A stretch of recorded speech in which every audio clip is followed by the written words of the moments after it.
우리가 잘 알다시피 성경은 66권으로 구성되어진 하나님의 책입니다.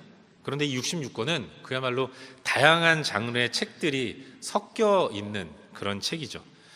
어느 한 장르만 기록되어 있는 책이 아니라 66권 안에는 여러 장르의 책들이 함께 섞여 있어요.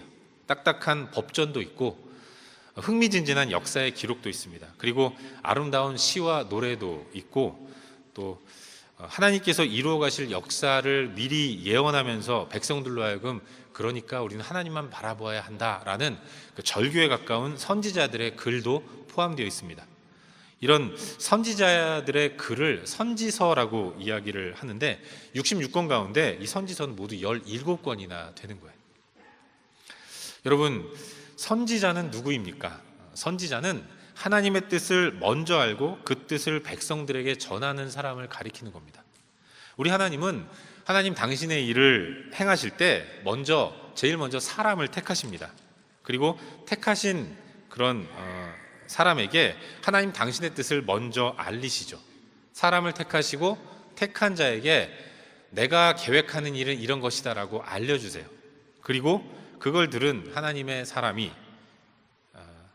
하나님의 뜻을 백성들에게 전하는 겁니다. 택한 자에게 뜻을 가르쳐 주시고 글을 사용하셔서 하나님 당신의 백성들에게 메시지를 전하시는, 그게 하나님의 일하시는 방법이에요. 우리 하나님은 사람을 통해서 일하시는 겁니다. 여러분, 우리 하나님은 전능하신 분이세요. 그래서 능치 못함이 없는 완벽한 능력을 가지고 그 누구의 도움도 필요 없이 완벽하게 하나님 당신의 뜻과 계획들을 한치의 오차도 없이 완벽하게 행하실 수 있는 분이십니다. 그런 분이 우리 하나님이신데, 그럼에도 불구하고 하나님은 항상 사람을 통해 일하신다는 겁니다. 먼저 사람을 택하시고 택하신 그에게 하나님 당신의 계획들을 알리신 그 후에 그 일을 시작하는 거죠. 그분이 바로 우리가 믿고 우리가 따르는 하나님이신 겁니다. 그렇게 하나님의 뜻을 먼저 알아서 백성들에게 알리는 사람, 그 사람이 선지자인 거예요. 그렇다면 선지자는 어떤 메시지를 전하는가? 하나님이 선지자들을 통해서 당신의 백성들에게 전하는 메시지, 그건 하나입니다. 바로 심판과 구원이에요.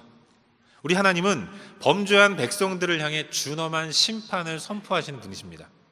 그러나 그 심판을 통해서, 심판의 과정을 통해서 당신의 백성이 거룩과 성결을 회복하게 되면 또다시 구원해 주시겠다는 구원의 메시지를 전하시는 거예요.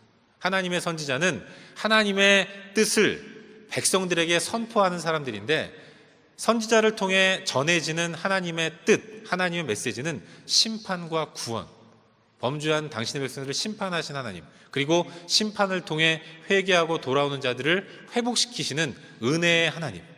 선지자는 바로 그런 심판과 구원의 하나님을 선포하도록 택함받고 부르심을 받은 사람들인 거예요. 오늘 우리는 요엘서 말씀을 함께 살펴보려고 합니다. 근데 이 말씀도 마찬가지예요. 하나님은 이 땅의 수많은 사람들 가운데서 요엘이라는 사람을 택하셨습니다. 그리고 그에게 사명을 주셨어요. 그를 통해서 범죄하고 타락한 이스라엘을 향한 심판의 메시지들을 전하도록 하셨습니다. 그리고 그와 동시에 그 심판이 다 지나고 난 이후에는 온전한 회복이 이루어질 것이다 라는 메시지를 동시에 요엘을 통해서 이스라엘 백성들에게 전하고 계신 거죠. 특별히 이 요엘서에서는 하나님의 심판의 날을 여호와의 날이라는 말로 표현을 하면서 백성들로 하여금 경고하고 경각심을 갖도록 명령하고 있는데, 이 내용을 통해서 후대의 우리들 또한 종말에 이루어질 하나님의 심판, 그리고 그로 인한 영원한 구원의 메시지를 묵상하도록 만들어준 책이 이 요엘서라고 말할 수 있는 것입니다. 이 메시지를 통해서 우리는 여호와의 날이 임할 때에 세상을 심판하실 하나님, 그리고 심판을 통해서 당신의 백성을 완전히 완벽하게 구원하실 하나님을 발견할 수 있게 되는 겁니다. 이 요엘이라는 이름의 뜻은 여호와가 하나님이시다라는 뜻이에요. 요엘은 남유다와 예루살렘에서 주로 활동한 선지자인데, 그가 활동하던 시대에 이스라엘에는 아주 엄청난 또 큰 자연재해가 일어났습니다. 많은 사람들이 이 일 때문에 고통을 겪고 힘든 그런 시간들을 가졌어요.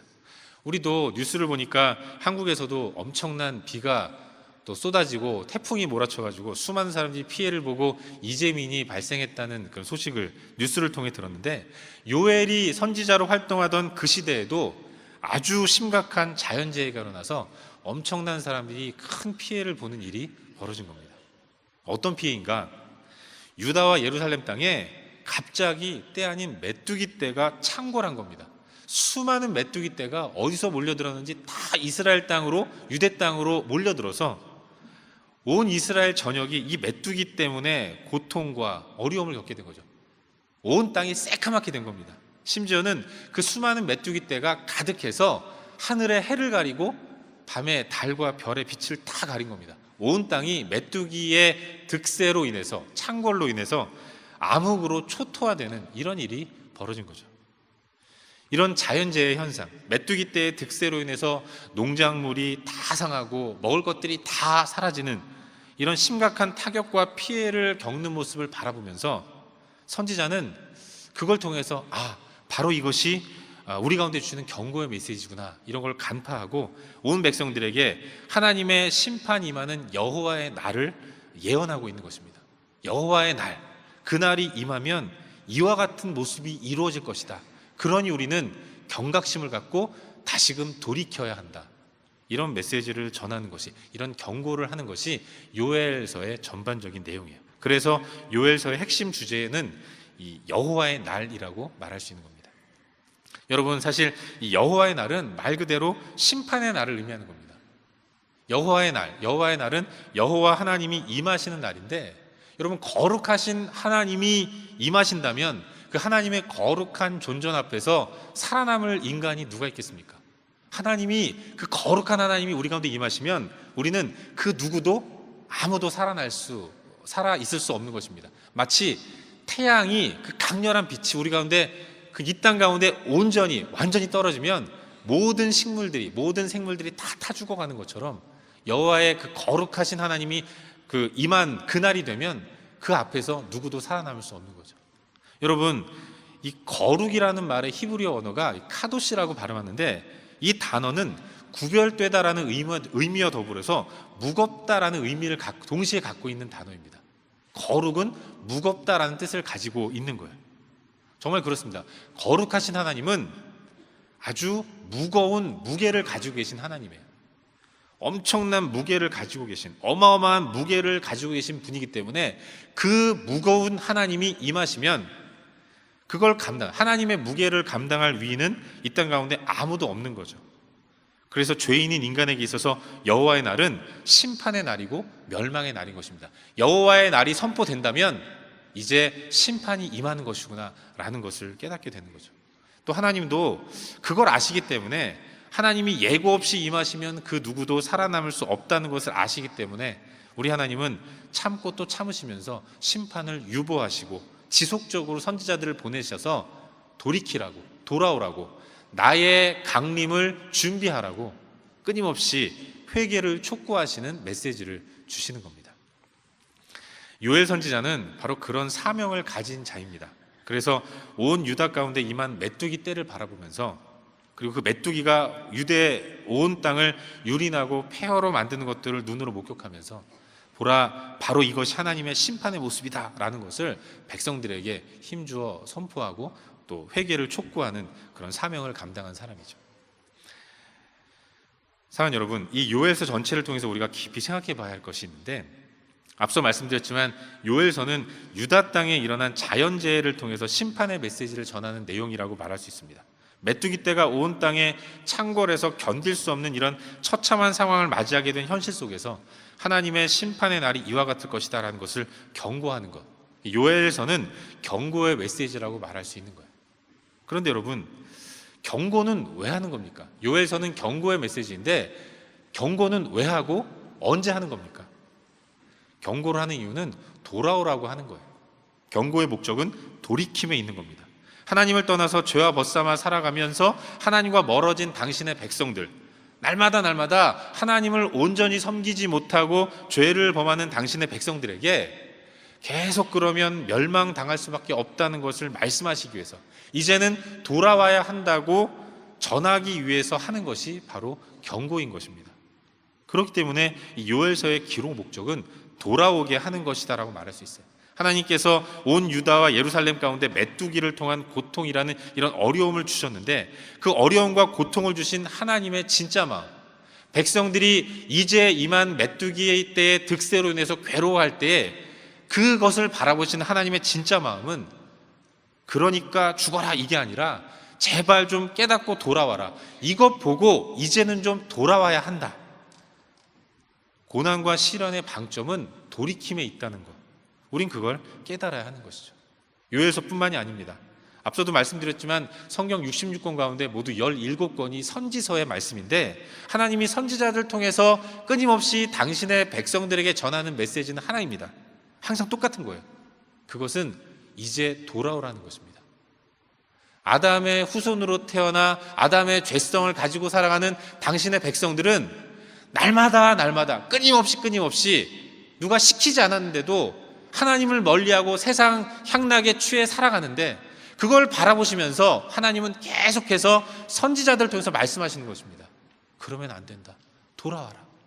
내가 너를 찢을 것이다. 내가 너를 시련 가운데 내버려 둘 것이다. 너에게 어려움이 찾아와도 내가 침묵할 것이다. 내가 그렇게 하는 이유는 바로 그걸 통해서 네가 돌아오기를 바라기 때문이다. 나의 관심은 오직 하나, 다른 것 아무 데도 나는 관심이 없고 나는 너를 원한다. 네가 그 시련과 고통 가운데서 내가 찢고 내가 때리는 이 고난과 시련을 통해서, 그걸 통해서 이제는 나에게 돌아와야 한다. 나의 온전한 관심은 너의 거룩이다. 이걸 말씀하시기 위해서 하나님은 선지자를 통해서 백성들에게 말씀하시는 거예요. 사랑하는 여러분, 우리도 마찬가지입니다. 사실 이 땅을 살아가면서 결코 피해갈 수 없는 것이 어려움이고 환난이고 위험이 아닌가, 이런 생각이 듭니다. 우리에게는 항상 시련이 있고 고난이 끊이질 않죠. 어려움은 항상 있습니다. 제 인생에도 여러 번의 위기와 어려움과 환난과 위험들이 있었던 것 같아요. 그리고 이 시련은 앞으로도 계속 될 거라는 생각을 합니다. 더욱이 함께 예배하는 우리들, 고단한 이민자로서의 삶을 살아가는 우리들은 어떤 의미에서는 조국이라는 본토 친척 아비 집에서 여전히 살고 있는 우리의 고국의 형제 자매들보다도 더 힘들고 어렵고 또 위험한 그런 시련을 겪으면서 살아가고 있는 것은 아닌가, 그런 생각을 하게 되죠. 그러나 이 요엘서 말씀을 묵상하면서 생각해 볼 수 있는 것은, 이 어려움과 환난과 위험이라는 것이 궁극적으로 멸망을 피해갈 수 있는 방법이 된다면 이것 또한 하나님이 우리에게 베풀어 주시는 은혜라는, 그걸 생각해 볼 수 있는 겁니다. 우리는 때때로 어려움과 시련과 위험을 만나요. 그 시련 앞에서 고통을 당하고 괴로워하고 힘들어합니다. 그러나 어떤 의미에서는 그 시련 때문에 우리는 나 자신을 돌아보게 되는 겁니다. 그 어려움 때문에 내가 어디에 서 있어야 하는지를 깨닫게 되는 거예요. 이 시련과 고통 때문에 나는 하나님만을 붙들어야 하는 하나님의 사람이구나, 이걸 깨닫게 되는 것이죠. 여러분, 우리 눈에 들어오는 세상의 것들은 화려한 것들 뿐입니다.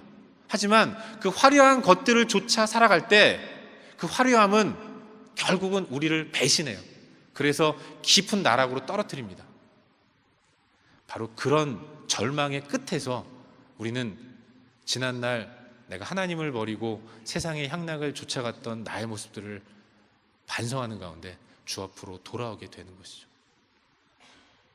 그런 의미에서 우리 가운데 있는 시련과 고난은 삶의 본질을 추구하는 길로 돌아서고 바른 길을 가도록 기회를 주시는 하나님의 배려이고 은혜라는 사실, 우린 그걸 기억해야 하는 것이죠. 그래서 우리를 정신 차리게 해주시는 하나님의 고마운 선물이 고난이고 어려움이라는 사실을 기억해야 하는 것입니다. 제가 아는 어떤 분은 고질병이 하나 있습니다.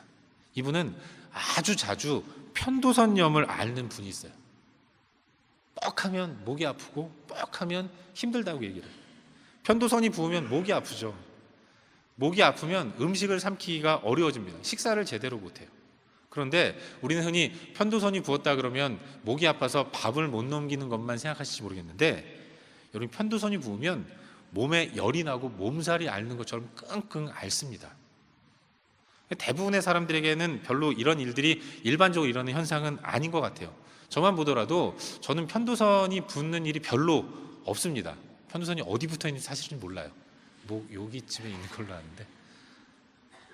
근데 이분은 수시로 한 달이 멀다 하고 계속해서 편도선이 부으면 며칠씩 그냥 누워있고 이불 싸매고 누워있어요. 그럼 언제 편도선이 붓는가? 몸이 안 좋을 때 붓는 거죠. 조금만 무리해서 몸이 이상해지면, 과도하게 몸을 혹사시키면, 그럴 때 이분에게 제일 먼저 일어나는 현상이 편도선이 붓고 몸에 열이 나는 거예요. 이분은 일단 편도선이 부으면 아무것도 하지 못합니다. 몸에 열이 나고 몸살을 앓는 것처럼 끙끙 앓으면 부득이하게 마음은 원이로되 육신이 약해서 그냥 손 놓고 그냥 누워 있어요. 그런데 그렇게 자꾸만 누워있는 자신의 모습이 어느 때부턴가 짜증이 나더라는 겁니다. 왜 다른 사람들 안 그러는데 나는 이렇게 조금만 무리하면 편도선이 붓고 몸에 열이 나가지고 끙끙 앓고 힘든가? 자기 자신이 짜증나는 거예요. 아픈 것도 서러운데 자기 자신이 너무 짜증나는 이런 일들이 일어나는 거죠. 이분을 사랑하는 남편분이 하도 아내가 편도선이 수시로 붓고 몸이 안 좋으니까 아예 편도선을 수술하면 어떨까, 다 떼내면 어떨까 이런 생각을 했대요. 그렇지 않아요? 편도선 떼내면 부을 일도 없잖아요. 그래서 의사 선생님께 여쭤봤다고 합니다. 한 달이 멀다 하고 제 아내가 계속 열이 나고 아픈데 그 편도선 필요도 없는 것 같은데 떼내면 어떻습니까? 라고 물어봤더니 의사 선생님께서 하시는 말씀이, 선생님의 아내는 편도선이 건강의 경고등입니다. 이런 얘기를 했다고 그래요. 여러분 한번 생각해 보십시오. 몸에 무리가 와서 피곤하고 힘든데, 그런데 편도선도 없어서 열도 안 나요. 아픈 줄도 모릅니다. 그러면 계속 무리하겠죠? 그럼 몸이 어떻게 되겠습니까? 완전히 망가지는 거죠. 그러니까 비록 한 달이 멀다 하고 편도선이 부어서 몸살을 앓는 것처럼 아프고 힘들다고 하더라도 편도선 부으면 내가 좀 무리했구나, 나는 좀 쉬어야 하는구나 이러면서 억지로 내 몸을 쉬게 하는 거죠. 그래서 건강을 유지하는 겁니다. 그분에게 있어서 편도선은 건강을 위한 경고등인 겁니다. 마치 우리가 운전하고 길을 가다가 신호등에 노란불이 켜지면 천천히 가지 않습니까? 어떤 분은 노란불은 빨리 가라는 표시라고 그러면서 지나가는 분도 있는데, 그런 거 말고 노란불 켜지면 설 준비를 하는 거잖아요. 여러분, 우리 인생에 있어서 찾아오는 어려움도 그와 같은 겁니다. 환난과 시련과 고난과 어려움을 통해서 우리는 우리 자신을 다시 한번 돌아보는 계기가 되도록 해야 한다는 거예요. 우리를 사랑하신 하나님께서는 그럼에도 불구하고 우리 가운데서 어려움과 환난과 시련을 거두어가지 않으십니다. 끔찍히도 사랑하셔서 당신의 하나밖에 없는 아들이신 예수 그리스도까지 죽이신 그 하나님이 그럼에도 불구하고 우리의 삶 가운데서 만나게 되는 어려움과 시련과 고난들을 그냥 싹 제거하지 않으시고 우리 앞에 맞닥뜨리도록 인도하신다는 겁니다. 그때 우리가 해야 할 일, 그것은 그 자리에서 나를 돌아보아야 하는 것이고 하나님과의 관계를 새롭게 점검하는 기회를 가져야 하는 거예요. 사랑하는 여러분, 우리의 삶 속에서 만나는 어려움과 고난과 시련들은 다 하나님 손 안에서 이루어진다는 사실을 믿으시길 바랍니다. 그 어느 것 하나 하나님이 계획 아닌 것이 없는 거예요. 모든 것들은 다 하나님의 뜻과 계획 안에서 이루어지는 것입니다. 우리 찬송에도 있지 않습니까? 그 어느 것 하나 주의 손길 안 미친 것 전혀 없네. 모든 일들이 다 하나님의 뜻 가운데서 이루어지는 거예요. 여러분, 우리 하나님은 우리의 목자이십니다. 믿으십니까? 하나님은 우리의 목자예요. 근데 목자는 두 가지를 합니다. 목자는 양을 지키는 자들인데 목자가 양을 위해서 하는 일은 두 가지예요. 첫째는 양을 보호하는 일을 하고 또 하나는 양을 인도하는 겁니다. 목자는 사나운 맹수의 위협으로부터 다 자기의 양을 보호합니다. 목숨 걸고 보호해요. 그리고 목자는 사랑하는 이 양이 푸른 초장과 맑은 물가에서 신선한 꿀을 공급받을 수 있도록 좋은 곳으로 인도하는 일을 하는 겁니다. 목자의 역할은 양을 보호하고 인도하는 거죠. 그런데 인간 목자는 아무리 양을 사랑하고 좋아해도 양에게 최고의 보호와 최선의 그 인도를 해줄 수 없습니다. 왜냐하면 연약하기 때문에 그래요.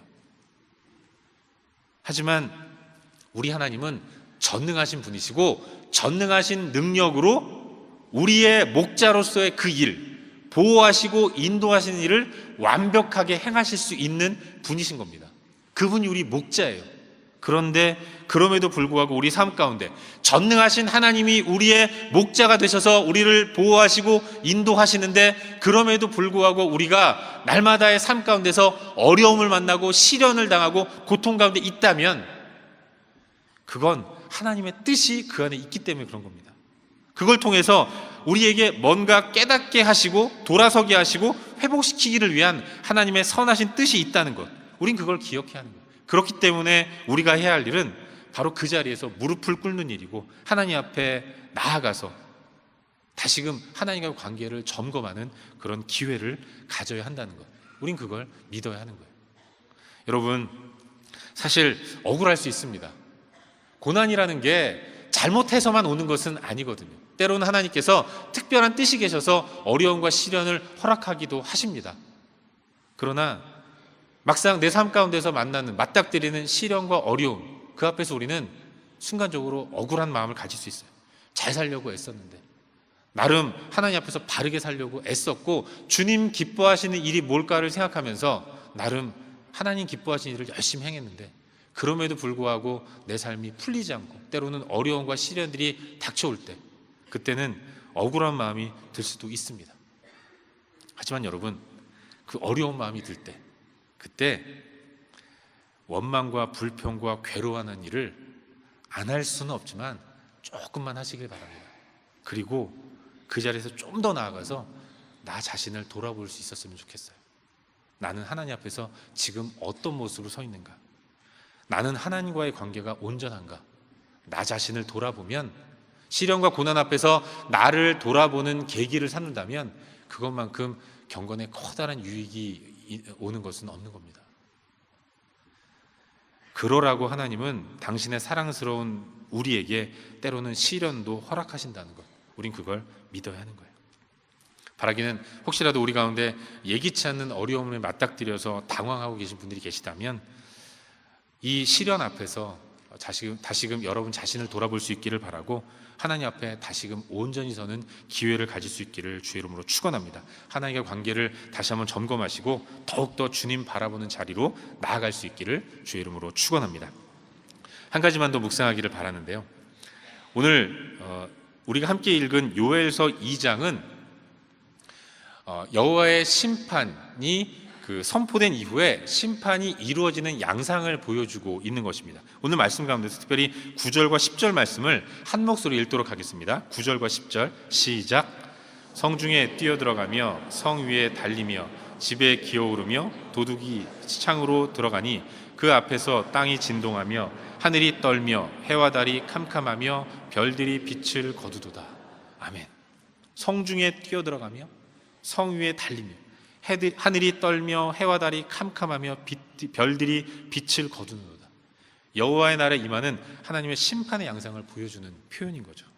앞서 말씀드렸지만 요엘서는 유대 땅 가운데 임한 메뚜기 떼의 득세로 인해서 어려움을 당하는 상황을 배경으로 합니다. 그런데 이 2장 1절부터 11절까지 오늘 본문 말씀을 보면 마치 이방 민족의 군대가 이스라엘 백성들, 유대 백성들을 공격하는 것과 같은 내용이 기록되어 있는데, 이게 사실은 메뚜기 떼가 어떤 식으로 유대 땅을 초토화시키고 공격하는지를 이방 군대의 공격을 이용해서, 비유해서 설명하고 있는 겁니다. 여기 성중에 뛰어들어가며 이방 군대 군인이 성으로 뛰어들어가는 것이 아니라 메뚜기 떼들이 예루살렘 성으로 들어가는 것을 얘기하는 거예요. 성 위에 달리며 메뚜기들이 온 성 가득하면서 마음껏 유린하는 모습을 보여주고 있는 겁니다. 집에 기어오르고 도둑같이 창으로 들어가니 온 메뚜기 떼가 유대 땅 모든 성에 다 닥쳐들어서 그 땅을 완전히 초토화시키는 모습을 보여주고 있는 거죠. 그런데 여러분, 이 말씀을 보시면 유다의 성이 적의 공격, 메뚜기의 공격 앞에서 아무런 쓸모도 없게 되는 것을 보게 됩니다. 메뚜기 떼가 성 안으로 들어와서 뛰어다니고 또 집에 기어오르고 창으로 들어오고 갖은 방법으로 그 땅을, 그 성을 다 황폐화시키는데, 그 가운데서 그들이 과거에 지었던 그 성은, 그 집은, 그 창은 아무런 역할도 하지 못하고 있다는 것을 보여주고 있는 거예요. 여러분, 성은 어떤 용도로 쓰입니까? 성을 쌓는 이유는 안전을 위한 거예요. 외부의 침입을 막아서 안전을 확보하려는 이유로 성을 쌓는 겁니다. 높게 성을 쌓고 두텁게 벽을 쌓고, 그래서 외부에 적이 침입하면 그 성 안으로 들어가서 스스로의 안전을 보장하려는, 스스로 안전을 지키려는 목적으로 성을 쌓는 겁니다. 그런 목적으로 성을 쌓는 것인데, 그런 목적으로 집을 짓고 그런 목적으로 창을 만드는 것인데, 그런데 오늘 말씀 보니까 그 성에, 그 집에, 그 창에 끊임없이 메뚜기가 들어와서, 계속해서 들어와서 내가 쌓은 나의 안전판을 무력화시키면서 나를 끊임없이 공격하더라는 겁니다. 그날이 오니까, 메뚜기가 창궐하는 무시무시한 그날이 오니까 과거에 나의 안전을 위해서 내가 만들어 놓은 모든 안전판이 하나도 소용없는 이런 일들이 벌어진다는 거죠. 하나님의 심판의 날, 여호와의 날에는 우리가 그렇게 우리 자신을 보호하려고 쌓았던 성과 집과 창들이 아무런 소용이 없게 된다는 것, 그것들이 결코 우리의 안전을 보장해 주지 못한다는 것, 그걸 보여주고 있는 거예요. 사랑하는 여러분, 우리도 마찬가지입니다. 이 땅을 살아가는 우리들에게는 눈에 보여지는 것들로 우리의 안전판을 삼으려고 하는 유혹들이 참 많습니다. 그리고 이 땅을 살아가면서 우리는 내가 할 수 있는 수고와 노력을 다 동원해서 날마다 끊임없이 나의 안전을 보장할 수 있는 성과 요새를 계속해서 만들어요. 그 안에 들어가서 내 안에 나에게 환난이 찾아오면, 내가 어려움을 당하면 내가 만든 성 안에 들어가서 거기 숨어서 나의 안전을 보장하려는 이런 목적으로 끊임없이 요새를 만들어 나가는 것이 이 땅을 살아가는 우리들의 모습인 거죠. 어떤 사람은 돈이라는 안전판, 어떤 사람은 힘이라는 안전판, 어떤 사람은 명예라는 안전판, 또 어떤 사람은 자녀라는 안전판, 어떤 사람은 관계라는 안전판, 계속해서 자신의 힘으로 나의 안전을 지키고 안락한 삶을 유지하려는 요새들을 끊임없이 만들어 나간다는 겁니다. 이게 우리의 모습인 거예요. 그러나 여러분, 그런 것들은 결코 우리의 확실한 안전판이 될 수 없다는 사실을 우리는 이 말씀을 통해서 깨달아야 합니다. 우리가 그토록 기대는 돈, 우리가 그토록 기대하는 힘, 우리가 그토록 애지중지하는 명예와 자녀와 관계들, 이런 것들이 결코 우리가 시련을 당할 때 우리를 확실하게 보장해 주지 못한다는 것을 우리는 이 본문 속 메뚜기 떼가 성을 완벽하게 장악하고 유린하는 이 모습을 통해서 깨닫게 되는 것입니다. 여러분, 정말 그렇습니다. 우리는 끊임없이 우리의 힘으로 나 자신을 보호하려고 하지만 우리는 우리 스스로를 보호할 수 없습니다. 여러분, 돈이 여러분을 보호해 줍니까? 한순간에 사라지는 게 돈 아닙니까? 제가 가끔 말씀드렸지만 저희 아버지는 금방을 하셨습니다. 그래서 어릴 때 가난하지 않게 살았어요. 아버지 지갑에는 두툼한 10,000원짜리 지폐들이 많았어요. 근데 한순간에 다 사라지더라고요. 제가 신학대학원 들어갈 때는 저희 아버지는 집에만 계셨어요. 늘 기도하시고 늘 교회를 섬기셨지만 잘 나가던 때도 있었는데 한순간에 그냥 집에만 계신 때도 있더라고요. 돈이라는 것이 그 사람을 완벽하게 보호해주지 못하는 겁니다. 누가 그러더라고요. 돈은 돌고 돌아 돈이라고. 내 주머니에 있는 이 돈이 내일도 내 주머니에 있을 거라는 보장을 할 수 없는 것입니다. 돈은 결코 우리의 안전을 확실하게 책임져 주지 못해요.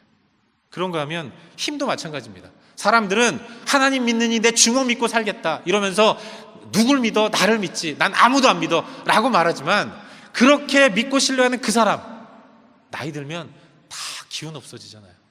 외람되지만 저도 그런 걸 좀 느낍니다. 여러분, 제가 아이패드 왜 쓰는지 아십니까? 안 보여서 그래요. 이건 크게 할 수 있으니까 글씨를. 육신은 다 그렇게 쇠퇴하는 것입니다. 여러분, 우리가 언제까지 강호동 같은 힘을 가질 수 있겠습니까? 다 약해지는 거예요. 결국 세상의 모든 것들은 다 우리의 안전을 확실하게 책임지지 못하는 겁니다. 그럼에도 불구하고 여전히 그런 것들로 나의 요새와 방패를 삼으려는 어리석음을 가지고 살아간다면 이것만큼 안타까운 것이 어디 있겠습니까? 사랑하는 여러분, 우리의 진정한 요새는 하나님이라는 사실을 믿으시길 바랍니다. 그리고 하나님만이 우리의 요새라는 사실을 믿으며 나아갈 수 있었으면 좋겠어요. 하나님 우리의 요새이시지만 그 하나님만이 우리의 요새라는 것. 그래서 우리는 날마다 하나님 앞에 나아가서 그 하나님 앞에 엎드리는 가운데 하나님과의 관계를 날마다 점검하는 삶을 살아야 하는 것입니다. 주 품에 안길 때 그 주 품이 우리 가운데 가장 안전한 자리이고, 주 품에 안기는 그 시간이 우리 가운데 가장 편안한 시간이라는 것. 그걸 믿는 게 신앙이고, 성도는 바로 그런 삶을 살아가야 하는 것입니다. 우리가 진정으로 믿음을 가진 성도라고 한다면 우리는 하나님으로 우리의 안전판을 삼아야 합니다. 그렇기 때문에 성도는 문제를 만나면 제일 먼저 엎드리는 것이고, 기도의 무릎을 통해서 하나님 뒤에 숨어야 한다는 사실, 그걸 굳게 믿고 나아가는 우리가 될 수 있기를 주의 이름으로 축원합니다. 말씀을 맺겠습니다. 사랑하는 성도 여러분, 저는 요즘 개인적으로 지난 2004년도에 참석했던 한 세미나에서 들었던 그 오카는 목사님의 그 설교 테이프를 듣고 있어요. 어떤 분이 그 카세트 테이프로 그 만들어진 그 세미나 내용을 mp3로 바꿔주셔서 차에다 꽂아놓고 오며 가며 또 듣습니다. 평생을 제자훈련 하신 목사님이시고, 제자훈련에 완전히 미쳐서, 당신만 미친 것이 아니라 당신들도 다 미쳐야 합니다. 목사는 제자훈련에 미친 사람이 되어야 합니다 라고 광인론을 선포하신 분이 그 오카는 목사님이신데, 그때 들었을 때의 감동과 다르게 지금 느끼는 감동이 또 다른 것을 경험하게 되죠. 근데 여러분, 제가 이 간증과도 같은 그 오카노 목사님의 강의를 들으면서 언제 크게 은혜를 받았는지 아십니까? 이 오카노 목사님이 교회를 개척하고 첫 제자훈련을 생을 모아서 제자훈련을 시작했는데, 개척한 이후에 처음 모아서 훈련한 제자반 완전히 실패했다는 겁니다. 30대 여자 집사님들을 이렇게 모아가지고 제자훈련을 시작했는데, 시작하고 얼마 안 돼서 다 떨어져 나갔대요. 목사님 저 안 할래요, 못 하겠어요. 다 떨어져 나갔대요. 딱 한 명 남았답니다. 그분이 사모님이었다 그래요. 이분은 부교육자 시절에 성도교회라는 한 교회의 대학부를 맡아서 대학부 한 명일 때 그 한 명을 제자훈련 시키면서 아주 훌륭한 교회로, 뭐 사람이 많아서 훌륭한 게 아니라 정말로 단단하고 힘 있는, 하나님께서 기뻐하시는 대학부를 만들었어요. 그리고 이 제자훈련 하는 가운데 내가 평생의 목회 과정에서 이 제자훈련이, 선교된 단체에서나 하는 이 제자훈련이 과연 기존 성도들에게도 먹힐 것인가, 날마다 하루하루 먹고 사는 문제 때문에 고민하는, 이 땅을 치열하게 살아가는, 자녀들 양육하고 또 하루하루 살아가는 그 기존 성도들에게도 과연 이 제자훈련이 가능할 것인가, 이걸 고민하는 가운데 많은 준비를 하고 이제 교회를 개척한 이후에 제자훈련을 했는데, 제자훈련의 결과 수료생 딱 한 명, 그것도 사모님, 영원히 떠나지 않을 사모님만 남았다는 거예요. 목사님은 실패한 겁니다. 그리고 목회에 있어서 시작부터 위기를 경험했다는 거예요. 그런데요, 옥 목사님에게는 그 실패가 하나님의 사인이었다는 겁니다. 위기가 그 가운데서 새롭게 깨닫게 하시는 하나님의 음성을 듣는 시간이었다는 거예요. 그리고 겸손하게 하나님 앞에 엎드림으로 인해서 자기 자신을 돌아보는 가운데 반성할 것을 반성하고 회개할 것을 회개하면서 제자훈련을 새롭게 정비하는 그런 기회를 가졌다고 합니다. 여러분, 옥 목사님의 고백이 그런 겁니다. 이 목사님이 강남 지역에 교회를 개척했는데, 새로 개발되는 강남에 들어오는 아주 지적 수준이 높은 30대 젊은 여성들, 이 제자훈련을 하려고 보니까 아주 건방지더래요. 그래서 그 콧대 높은 이 건방을 한번 꺾어봐야겠다, 그래가지고 아주 심하게 막 이상한 질문, 대답하기 어려운 질문들을 막 했대요. 그래서 창피를 당하면서 제자훈련에서 떨어져 나갔다는 거죠. 지나놓고 보니까 제자를 사랑하지 못하고 하는 제자훈련이 얼마나 실패할 수 있는 확률이 높은가를 깨닫는 시간이었다는 거죠. 그리고 겸손하게 기도를 엎드리는 가운데 다음 그룹을 모았고, 그 이후로 하나님께서 많은 은혜와 또 힘을 주셔서 위로와 힘을 얻고, 그리고 일평생을 평신도를 리더로 세우는 제자훈련에 헌신하는 사역을 성공적으로 진행했다는 거죠. 위기가 없었다면 뭐가 문제인지를 깨닫지 못했을 겁니다. 그리고 그것이 하나님의 사람으로 온전히 나아가도록 그분을 만든 거예요. 우리도 그렇습니다. 삶의 위기는 수시로 다가와요. 그리고 그 위기는 당할 때마다 어렵고 힘듭니다. 하지만 그 위기가 때로는 하나님 앞에 나를 세우는 하나님의 사랑이고 배려라는 것, 그걸 날마다 인정하며 나아갈 때 우리는 더욱더 신실한 하나님의 사람으로 세워질 줄로 믿습니다. 나의 안전판은 무엇인가? 내가 지금 바라보는 하나님, 그 하나님을 내가 온전한 마음으로 바라보고 있는가?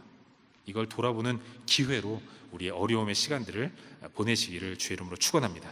바라기는 이번 한 주간도 이 땅을 살아갈 때에 여호와 하나님이 우리의 요새이심을 선포하시고 여호와 하나님만이 우리의 든든한 안전판이고 방패라는 사실을 확신하는 가운데 그 주의 날개 아래 피해서 주님과 동행하는 은혜롭고 복된 삶을 사는 우리 모두가 될 수 있기를 주의 이름으로 축원합니다. 기도하겠습니다.